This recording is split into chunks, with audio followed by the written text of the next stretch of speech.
लागल म्हणून तिसरं काय दुर्लभ आहे तो महात्मा दुर्लभ आहे.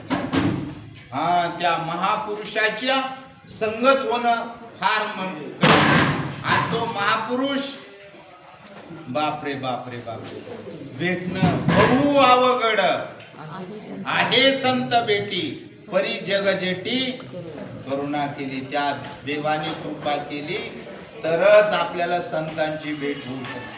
आणि संतांची भेट झाली तरच देव कळू शकतो.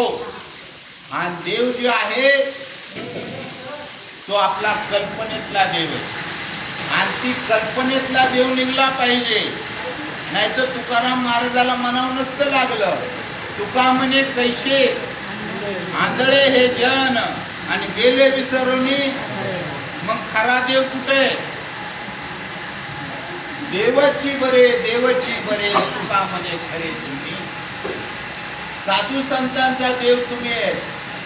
साधू संतांचा देव मंदिरात नाही, पण लहान मुलाला मार्गदर्शन करण्यासाठी ते तसं करतात. वर्तणूक करून आर्भकाचे साठी पंचे धरली हाती पाठी तैशे संत जगीची या करून लागली अंगी. त्यांचा देव हाय, त्यांचा देव.